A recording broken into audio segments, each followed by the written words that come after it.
Let's do Heaven Knows What.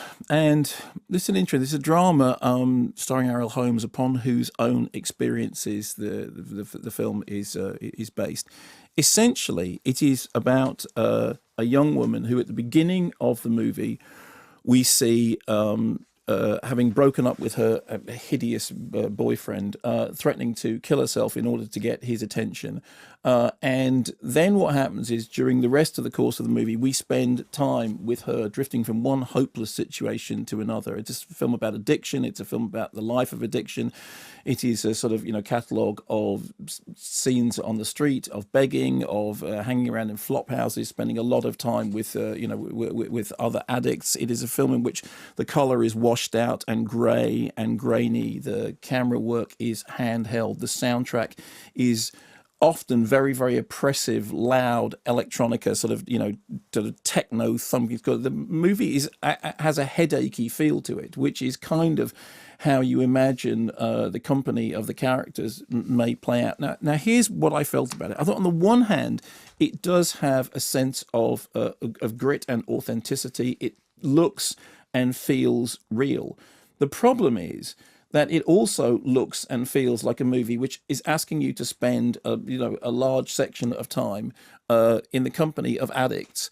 And that in itself is kind of quite difficult, because if you look back at the history of, take, for example, a movie like The Panic in Needle Park, okay, which is I think a really, really interesting film, a brilliant performance by Al Pacino and Kitty Wynn.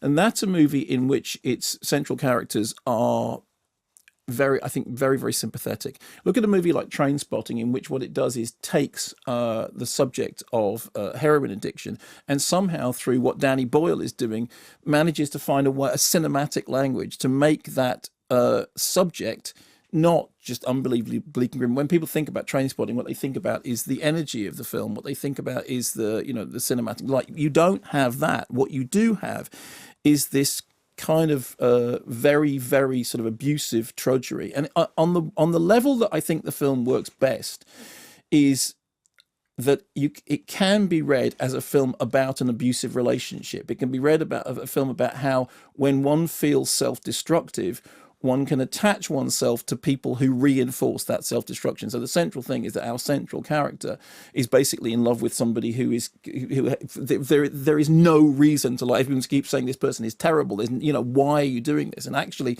what it becomes is a metaphor about the way in which self-destructive behavior repeats itself. And I think, as I said, it does have a sense of grit and authenticity. I'm just not sure that the grit and authenticity is enough to make the film itself. If somebody said to me, you think, for example, the Richard Gere film recently that he made about homelessness, in which I think that was a very interesting film. You did, and incidentally, there's a lot of the same thing about long lenses, shooting through crowds, placing an actor in a particular location. You do get a sense of authenticity. You do get a sense of grit about it. What you don't get is much sense of engagement. As I said, the word that I associate with the film is headachy, and I think that's deliberate. There was a lovely review by Mike McCarhill in which he used the phrase "cautiously recommended," which I thought was a lovely phrase to sum up the contradictions of the film. It's called Heaven Knows What.